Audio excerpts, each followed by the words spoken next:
Biotechnology and its application. ये chapter लेंगे biotechnology और इसकी एप्लीकेशन क्या है। आपको पता है, आपने पढ़ा है biotechnology. What is biotechnology? Biotechnology the use of microbes, DNA और other organism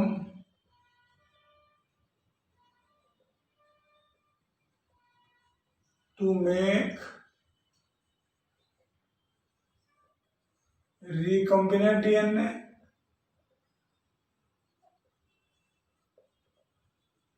and its product।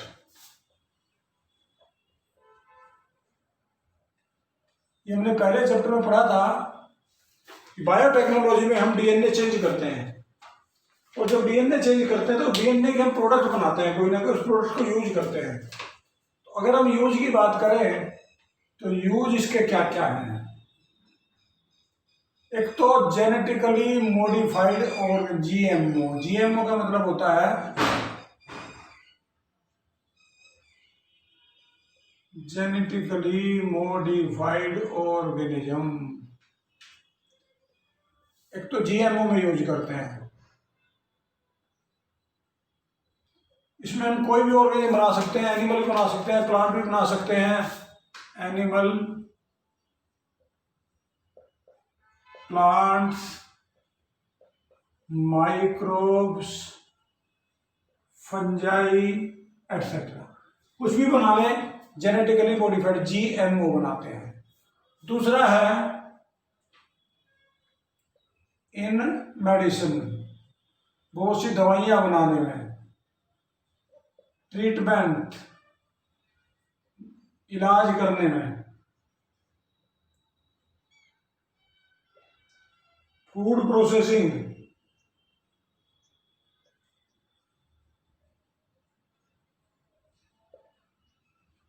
Control of pollution,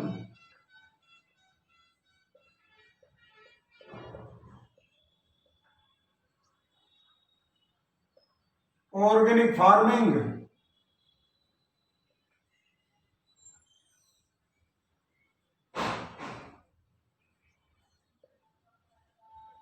increase production,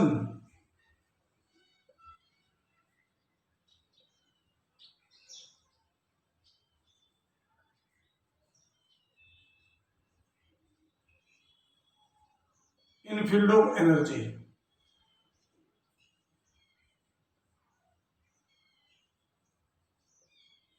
इतने सारे इसके यूज हैं, और भी बहुत सारे यूज हैं, लेकिन ये मेन यूज हैं बायोटेक्नोलॉजी के।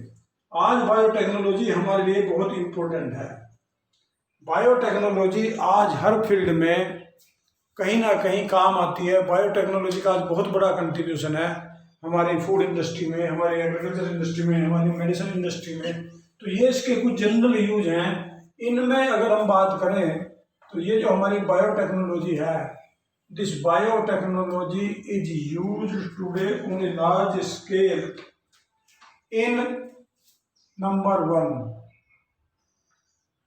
to provide best catalyst to form improved organism to make a product। हम ऐसा ऑर्गेनिज्म बना देते हैं जो प्रोडक्ट को जल्दी बनाए, फास्टली बनाए, अच्छी बनाए। वो ऐसी कंडीशन में बना देते हैं जिससे हम प्रोडक्ट क्या बनेंगे, इससे कोई एंजाइम बन सकता है, कोई प्रोटीन बन सकती है। एंजाइम और प्रोटीन, वैसे एंजाइम भी प्रोटीन के बने होते हैं, तो हम चेंज करके ये बना सकते हैं, ऐसी कंडीशन पैदा कर देते हैं कि इसमें ये बेस्ट कैटलिस्ट बने। दूसरा हम कर सकते हैं टू प्रोवाइड ऑप्टिमल कंडीशन, बढ़िया condition optimal conditions through engineering a catalyst. हम अपनी मर्जी से कैटलिस्ट बना सकते हैं ताकि वो बढ़िया काम करे। जो नॉर्मल कंडीशन में काम नहीं करता, हम ऐसी कंडीशन में उसको बना देंगे कि उस कंडीशन में भी काम करे जो कंडीशन उसके लिए फेवरेबल नहीं थी। इसके अलावा डाउन स्ट्रीम प्रोसेसिंग, हमने पहले भी लिया है। Downstream processing the product by purification. हम उस प्रोडक्ट को प्योरिफिकेशन करके उसको यूज करेंगे। उस प्रोडक्ट को, जो प्रोडक्ट हमने बनाई है उसको हम यूज करेंगे, किसी भी तरह से टेक्निक से यूज करें। अब इसमें जो सबसे ज्यादा इंपॉर्टेंट बायोटेक्नोलॉजी का यूज हो रहा है वो एग्रीकल्चर में है। आज हमारी पॉपुलेशन बहुत तेजी से बढ़ रही है, तो सबसे पहला इसका यूज है यूज इन एग्रीकल्चर। बायोटेक्नोलॉजी का सबसे बड़ा यूज है यूज इन एग्रीकल्चर। हम जानते हैं कि हमारी पॉपुलेशन बहुत ज्यादा बढ़ रही है और पॉपुलेशन बढ़ने की वजह से हमारी रिक्वायरमेंट भी बढ़ती जा रही है। इसमें मॉडर्न कंसेप्ट में in agriculture our requirement is increasing, our food requirement mainly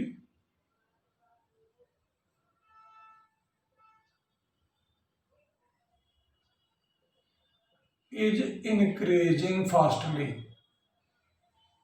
हमारी जो फूड रिक्वायरमेंट है वो बड़ी तेजी से बढ़ती जा रही है। इतना फूड हम पैदा ही नहीं कर सकते जितनी हमारी रिक्वायरमेंट है। कभी हर साल आप देखते होंगे किसी ना किसी फूड आइटम की शॉर्टेज हो जाती है। कभी आलू की कमी हो जाती है, कभी चीनी की कमी हो जाती है, कभी प्याज की कमी हो जाती है, कभी किसी और आइटम की, गेहूं की, चावल की, किसी भी आइटम की, तेल की, दाल की। तो ये सारा का सारा हमारी रिक्वायरमेंट ज़्यादा है, प्रोडक्शन उतना नहीं है, नहीं कर सकते हम। तो इसके लिए हम क्या करते हैं, बायोटेक्नोलॉजी यूज करते हैं। तो हमारी जो रिक्वायरमेंट है बढ़ती जा रही है, इसके लिए हम 3 टेक्निक यूज करते हैं। सबसे पहली एग्रोकेमिकल का अल्टरनेटिव, एग्रोकेमिकल अल्टरनेटिव ढूंढते हैं ताकि दवाइयां कम डालनी पड़े, खाद कम डालनी पड़े। दूसरा हम यूज करते हैं इसमें ऑर्गेनिक एग्रीकल्चर।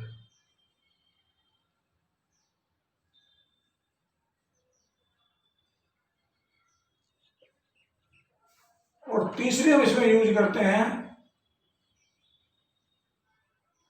जेनेटिकली इंजीनियर्ड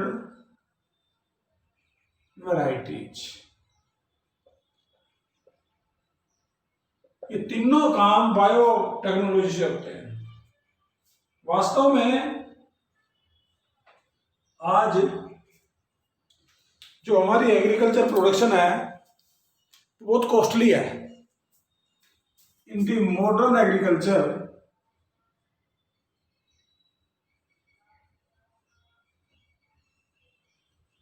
हम जो भी क्रॉप उगाते हैं कॉमन, उसमें बहुत कॉस्ट लगती है। That need a great cost. Fertiliser बहुत डालने पड़ते हैं, केमिकल्स बहुत सारे डालने पड़ते हैं, दवाइयाँ, वाटर, इसके अलावा टाइम पे टाइमली ऑल एक्टिविटीज, और तब जाके प्रोडक्शन होता है। उस प्रोडक्शन में भी हमें कभी किसी कारण से, कभी किसी कारण से क्रॉप में इंश्योर नहीं होते। इसका अल्टरनेटिव साइंटिस्टों ने ढूंढा है। साइंटिस्टों ने इस वजह से कि भाई ये चीजें बड़ी कॉस्टली पड़ती हैं, तो इसकी लो कॉस्ट के लिए लो कॉस्ट अल्टरनेटिव, ये बड़ा महंगा पड़ता है, तो इसका लो कॉस्ट अल्टरनेटिव साइंटिस्टों ने कोशिश की बायोटेक्नोलॉजी से ढूंढने का। बायोटेक्नोलॉजी से ढूंढने के लिए उन्होंने क्या किया, उन्होंने जेनेटिकली मॉडिफाइड ऑर्गेनिज्म बनाए, जीएमओ। इसको हम कहते हैं genetically modified organism, GMO. High production के लिए, ज्यादा पैदा करने के लिए साइंटिस्टों ने कुछ ऐसे ऑर्गेनिज्म बना दिए, कुछ ऐसी क्रॉप बना दी, कुछ ऐसे जीव बना दिए कि जो जेनेटिकली मॉडिफाइड है। इस जेनेटिकली मॉडिफाइड का क्या फायदा है, किस लिए बनाए? Why number 1, tolerant to unfavourable condition. सबसे पहला, they are highly tolerant to unfavourable condition. गर्मी ज्यादा पड़ रही है, सर्दी ज्यादा पड़ रही है, बारिश ज्यादा हो रही है, तो ये टॉलरेंट कर जाते हैं कि सारी अनफेवरेबल कंडीशन को, चाहे इसमें हीट हो, कोल्ड हो, ड्रोट हो, फ्लड हो, रेन हो, टेम्परेचर हो, इस सब को टॉलरेट कर जाते हैं। इससे फसल आसानी से खराब नहीं होती। तो सबसे पहला इस तरह की फसल बना दी, इस तरह की बना दी। फिर इसके बाद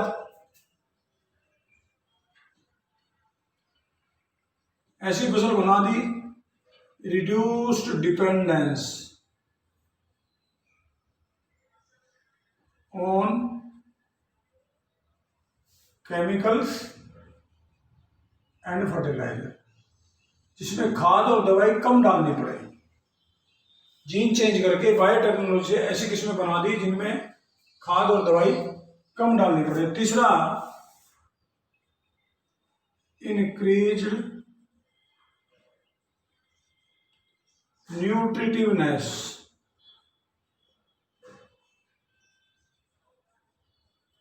ऑफ द क्रॉप। ऐसी किस्में बना दी जिनकी न्यूट्रिटिवनेस ज्यादा है, जिनमें न्यूट्रिशन बहुत ज्यादा है, जिनसे हमें ज्यादा। इसके अलावा less pre harvest loss,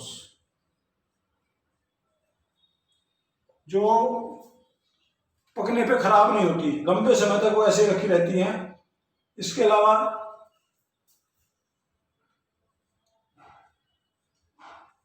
efficient use of mineral by the crop. वो क्रॉप सोयल में से मिनरल एफिशिएंटली यूज करेगी, जिससे नो लॉस ऑफ फर्टिलिटी। उस सोयल में कितनी फसल उगा लें, फर्टिलिटी का लॉस नहीं होता, क्योंकि वो जो न्यूट्रिएंट है उसको कम यूज करती है। तो ये हमारी कुछ ऐसी टेक्निक हैं जो हमने इसके लिए की, क्रॉप प्रोडक्शन के लिए, क्रॉप का इंक्रीज करने के लिए हम इन सारी को हम यूज करते हैं। तो ये हमारे लिए बहुत इंपॉर्टेंट है। अब इसके लिए हमने क्या किया, मैं आपको पहले कुछ एग्जांपल बताता हूं, फिर आगे लेंगे।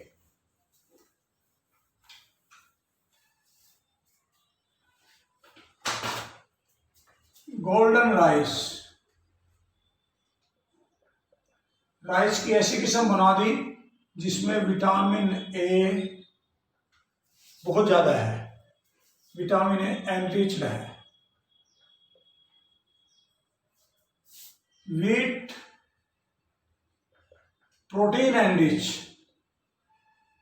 प्रोटीन एनरिच्ड वीट बना दिया। अब रोटी खाओ, आपको अगर दाल नहीं भी मिली तो इसी से काम चलेगा। तो ये जेनेटिकली मॉडिफाइड करके साइंटिस्टों ने इस तरह की किस्में बना दी, ऐसी नस्लें बना दी कि जिनमें न्यूट्रिटिवनेस बहुत ज़्यादा है। तो ये फसलें अगर हम यूज करें तो हमें कम न्यूट्रिशन की जरूरत पड़ेगी, खाने पीने में हमें ज़्यादा न्यूट्रिशन की जरूरत नहीं है, इसी से हमारा काम चल जाएगा। तो ये टेक्निक तीसरा,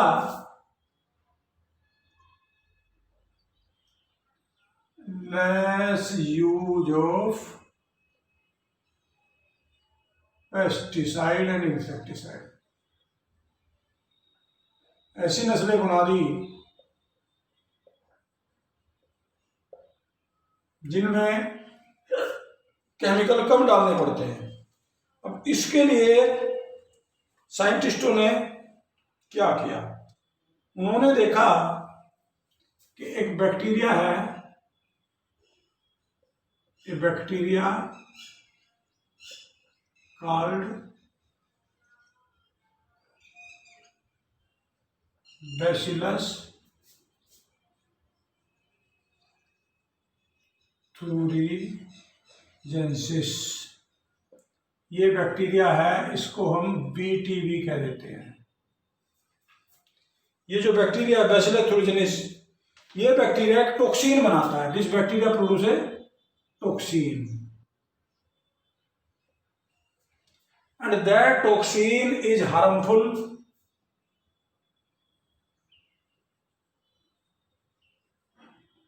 for most of the arthropod।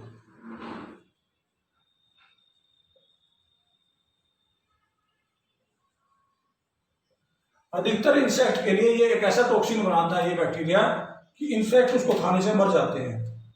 This toxin is very harmful. तो ये जो बीटी जो टॉक्सिन बनाता है, अगर ये टॉक्सिन, इस टॉक्सिन वाला जीन प्लांट में डाल दिया जाए, if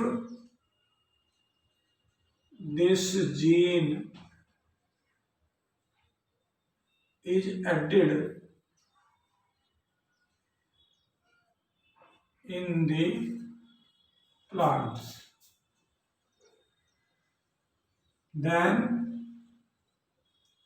insect cannot damage the crop। Insect उस फसल को नहीं खाएगा जिसमें जीन होगा, क्योंकि उसमें ये टॉक्सिन बनेगा। जब इंसेक्ट इस टॉक्सिन को खाएगा तो मर जाएगा। ये ऐसी फसल को हम कहते हैं BT crops. Such crops are known as BT crops. और बीटी क्रॉप्स में BT cotton, BT tomato, BT potato, ये बना रखी हैं बीटी वाली किस्में। बीटी कॉटन में बड़ी कॉमन है, तो BT cotton, BT corn, BT corn, BT soybean, ऐसी फसलें हैं। इसमें सबसे ज्यादा जो कॉमन है वो बीटी कॉटन है। This BT cotton is a very important crop and which may be used for different purpose. ये जो बीटी कॉटन है, बीटी कॉटन बहुत इंपॉर्टेंट क्रॉप है जो कि यूज भी की जा रही है। वास्तव में ये जो बीटी कॉटन है, ये बीटी कॉटन इंसेक्ट रेजिस्टेंट है। हम इसका जिक्र करेंगे बीटी कॉटन का। What is this BT cotton? BT cotton,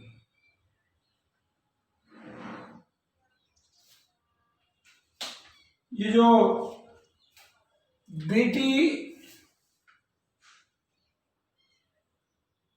bacteria,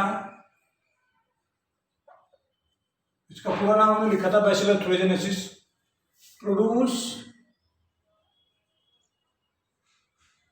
A toxin harmful for, जो टॉक्सिन बनाता है वो किस किस के लिए हार्मफुल है? फॉर मैनी इंसेक्ट, बहुत सारे इंसेक्ट के लिए ये टॉक्सिन हार्मफुल है। जैसे लेपिडोप्टेरा। लेपिडोप्टेरा एक ग्रुप है इंसेक्ट में जिसके टोबैको पे, बर्डवॉर्म पे और आर्मीवॉर्म,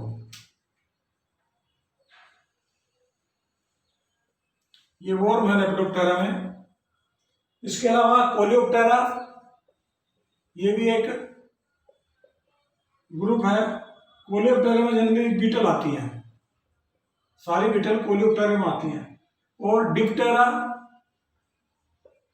डिप्टेरा में जो इंसेक्ट आते हैं उसमें फ्लाइज और मॉस्किटो, ये डिप्टेरा में आते हैं। तो इन इंसेक्ट के लिए ये जो टॉक्सिन है वो टोटली हार्मफुल है, वो इतना हार्मफुल है कि वो इनको मार देता है। अगर ये कोई से भी इंसेक्ट इसको खा लेंगे तो वो मर जाएंगे। अब इसमें ये जो प्रोटीन बनाएगा, जब अगर हमारे फसल के अंदर कॉटन में बीटी जीन हमने डाल दिया, when BT gene is added,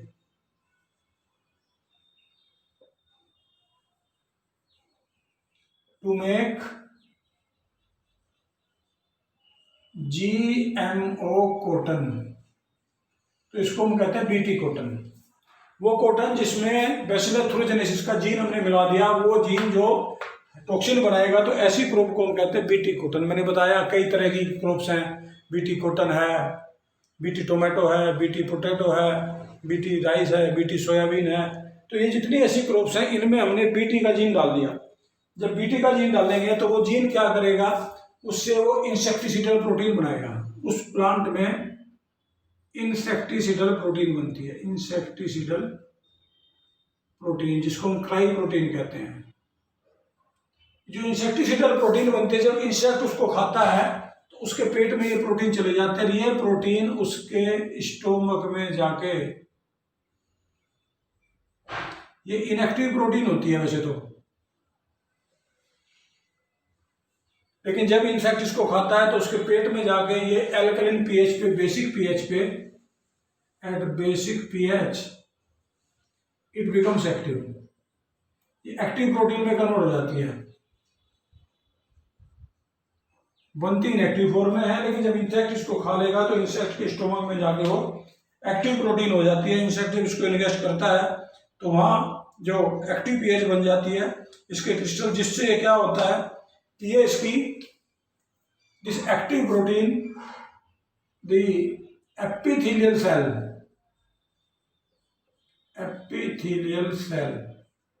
of the gut becomes porous, उनमें छेद हो जाता है इससे। उसकी जो एपिथेलियल सेल थी इंसेक्ट गट की, उनमें इससे छेद हो जाता है। जब उसमें छेद हो जाएगा तो क्या होगा, उसकी वो गट स्वेलिंग कर जाएगी, स्वेलिंग ऑफ गट, रप्चर कर जाएगी, और जिससे डेथ ऑफ इंसेक्ट हो जाती है, डेथ। तो इसलिए कुछ मत करो, बड़ा इजी टेक्निक है कि बीटी कॉटन का जीन क्रॉप में डाल दो। जब कोई इंसेक्ट इसको खाएगा तो वो इंसेक्ट मर जाएगा, इंसेक्ट इसको नहीं खा पाएगा, रिप्रोडक्शन नहीं कर पाएगा। जैसे वो इसको खाएगा तो वो इंसेक्ट के अंदर जाते ही वो उसको मार देगी। लेकिन इसका एक ड्रॉबैक है, अभी ये नहीं पता ये आदमी के लिए कितनी हार्मफुल है कितनी नहीं है। कॉटन तो आदमी नहीं खाता, तो इसलिए कॉटन में हमने इसका यूज किया। कॉटन हमने कपड़ा बनाने में यूज करनी है, सीड उसके यूज नहीं करेंगे, तो ये फायदे की है। लेकिन दूसरी फसलों में अभी ये नहीं पता कि whether it is harmful for man और नॉट। ये था हमारा बीटी। अब ये बीटी के लिए अलग अलग ऑर्गेनिज्म बनाए गए हैं, बहुत सारी ये क्रॉप बीटी वाली बनाई गई है। जो जीन है उस जीन को हम कहते हैं cry gene. The name of gene is known as cry gene. ये स्मॉल होता है क्राई सारा, और जो प्रोटीन होती है वो होती है क्राई प्रोटीन। इससे जो प्रोटीन बनते हैं उसको कहते हैं क्राई प्रोटीन। उसमें कैपिटल लिखा जाता है, इसमें स्मॉल लिखा जाता है। केवल इस अक्षर का फर्क है, क्राई और क्राई दोनों में केवल सी का फर्क है। अगर सी स्मॉल है तो वो क्राई जीन है, अगर सी कैपिटल है तो वो क्राई प्रोटीन है।